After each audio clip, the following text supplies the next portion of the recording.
நாட்டு மக்களுக்கு தேர்தல் ஆணைக்குழு விடுத்துள்ள எச்சரிக்கை. மின்சக்தி மற்றும் எரிசக்தி அமைச்சக செயலாளருக்கு விடுக்கப்பட்ட உத்தரவு.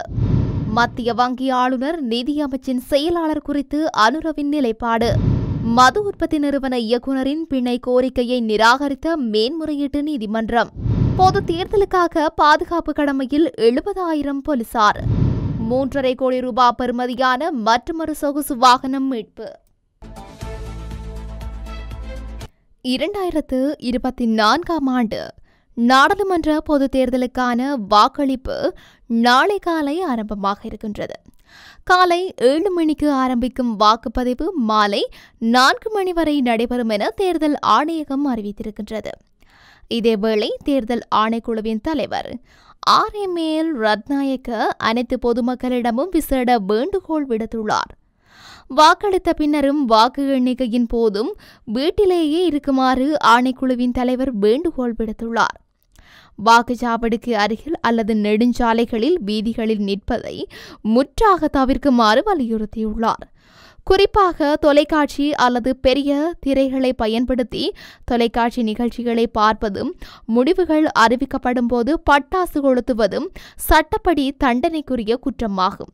இதுபோன்ற கூட்டங்கள் சட்டவிரோதமானது என்று கருதப்படுவதால் பாதுகாப்பு படையினர் அத்தகைய குழுக்களை கலைக்கலாம் அல்லது கைது செய்யலாம் என்பதை அனைத்து பொதுமக்களும் இதுபோன்ற கூட்டங்களை தவிர்க்குமாறு தேர்தல்கள் ஆணைக்குழுவின் தலைவர் RM ரத்நாயக்க கேட்டுக்கொண்டுள்ளார். தனது செயல்களை நீதிமன்றம் அவமதிப்பதாக ஏன் கருதக்கூடாது என்பது குறித்து விளக்கமளிக்க நவம்பர் 19ஆம் தேதி உயர்நீதிமன்றத்தில் முன்னிலையாகுமாறு மின்சக்தி மற்றும் எரிசக்தி அமைச்சகத்தின் செயலாளருக்கு அறிவித்தல் அனுப்பப்பட்டுள்ளது. முன்னணி பொறியியல் நிறுவனமான LDL ஹோல்டிங் லிமிடெட் சம்பந்தப்பட்ட வணிக பரிவர்த்தனைகளின் சட்டபூர்வமான தன்மையை சவால் செய்யும் 3 அடிப்படை உரிமை மனுக்கள் மீதான விசாரணையின் போதே இந்த உத்தரவு பிறப்பிக்கப்பட்டது. உயர்நீதிமன்றத்தில் வழக்கு நிலுவையில் இருக்கும் போதே 30/10/2024 திகதியன்று கடிதம் ஒன்றை அமைச்சகத்தின் செயலாளர் அனுப்பியதாகவும் அதில் நிறுவனத்தின் கணக்காய்வை நடத்துமாறு அறிவுறுத்தியதாகவும் குற்றம் சாட்டப்பட்டது. உயர்நீதிமன்றம் இந்த செயலை சாத்தியமான சட்டமீறல் என்றும் அதனால் நீதிமன்றம் அவமதிக்கப்பட்டுள்ளதாக கருதியுள்ளதாகவும் நீதியரசர் தெரிவித்துள்ளார். இதனையடுத்தே தனது நடத்தையை நீதிமன்றம் அவமதிப்பதாக ஏன் கருதக்கூடாது என்பது குறித்து விளக்கமளிக்க நவம்பர் 19ஆம் தேதி முற்பகல் 9:30 மணிக்கு செயலாளர் நேரில் முன்னிலையாக வேண்டும் என்று உயர்நீதிமன்றம் அறிவித்தல் அனுப்பியுள்ளது. இலங்கை மத்திய வங்கியின் ஆளுநர் கலாநிதி நந்தலால் வீரசிங்க மற்றும் நிதியமைச்சின் செயலாளர் மஹிந்த ஸ்ரீவர்தன ஆகியோர் மீதான விமர்சனங்களில் மாற்றமில்லை என ஜனாதிபதி அனுரகுமார திசாநாயக்க தெரிவித்துள்ளார். தனிப்பட்ட ரீதியில் இந்த இருவர் மீது குரோதங்கள் எதுவும் கிடையாது என அவர் குறிப்பிட்டுள்ளார். நீதி கொள்கைகள் தொடர்பில் அவர்கள் மீது அன்று முன்னெடுக்கப்பட்ட விமர்சனங்களில் மாற்றமில்லை என அவர் தெரிவித்துள்ளார். இந்த 2 பதவிகளையும் அவசரமாக மாற்றுவது நாட்டில் முன்னெடுக்கப்பட்டு வந்த பொருளாதார நடவடிக்கைகளில் மாற்றத்தை ஏற்படுத்தும் என்பதனால் பதவி மாற்றம் செய்யவில்லை என அவர் குறிப்பிட்டுள்ளார். நாட்டின் பொருளாதாரம் சிக்கல் மிகுந்த பாதையில் பயணிப்பதாகவும் இதனால் அதற்கு தலைமை தாங்கிய பிரதான அதிகாரிகளுடன் பயணிப்பதே பொருத்தமானதாக அமையும் எனவும் அனுரகுமார திசாநாயக்க தெரிவித்துள்ளார். நாடு மற்றும் மக்களின் சார்பில் எடுக்கப்பட்ட சரியான தீர்மானமாக இதனை கருதுவதாக அவர் மேலும் தெரிவித்துள்ளார். தொலைக்காட்சி சேவையொன்றுக்கு வழங்கிய நேர்காணலில் அவர் இந்த விடயத்தை தெரிவித்துள்ளார். WM மெண்டிஸ் நிறுவன இயக்குநர் ரந்தீப் நரேந்திரவின் பிணை கோரிக்கை மேன்முறையீட்டு நீதிமன்றம் நிராகரித்தது. 3.5 பில்லியன் ரூபாய் வரியை செலுத்த தவறியமை தொடர்பில் அவருக்கு ஏற்கனவே விளக்கமறியல் உத்தரவு வழங்கப்பட்டுள்ளது. இதனை ஆட்சேபித்து தாக்கல் செய்யப்பட்ட மனு நேற்று விசாரணைக்கு வந்தபோதே மேன்முறையீட்டு நீதிமன்றம் அவருக்கான பிணையை நிராகரித்துள்ளது.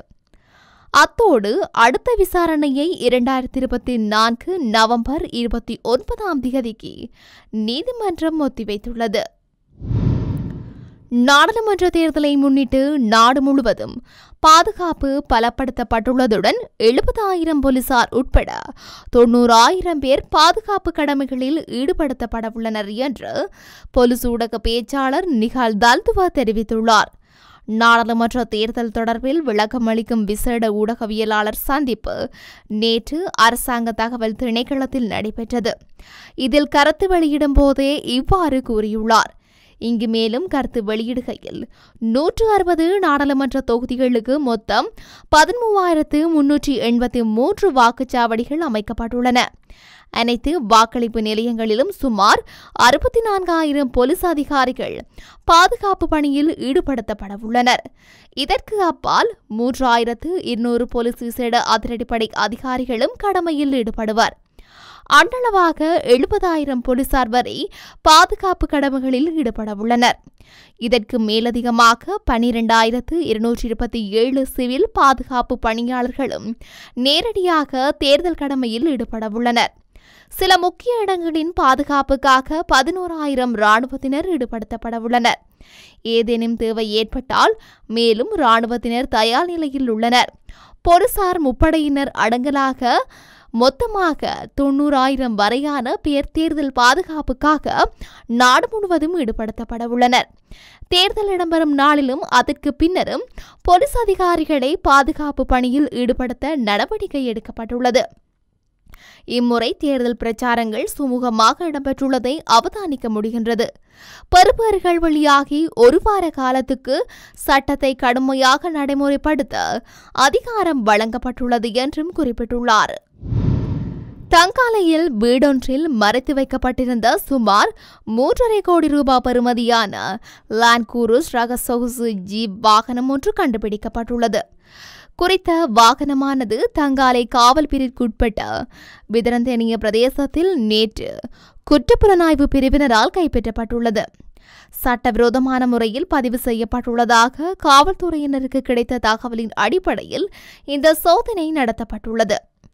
இந்த ஜீப் வாகனத்தின் தற்போதைய உரிமையாளரான எம்பிலிப்பிட்டிய பல்லிகம பிரதேசத்தில் வசிக்கும் வர்த்தகர் சட்டத்தரணி ஊடாக மாத்தறை காவல் நிலையத்தில் சரணடைந்துள்ளார்.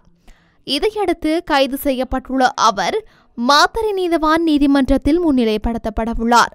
மேலும் இந்த வாகனத்தை களுத்துறை பிரதேசத்தில் உள்ள அமைச்சரின் சகோதரர் ஒருவரால் குறித்த வர்த்தகருக்கு விற்பனை செய்துள்ளதாக ஆரம்பகட்ட விசாரணையில் தெரிய வந்துள்ளமை குறிப்பிடத்தக்கது.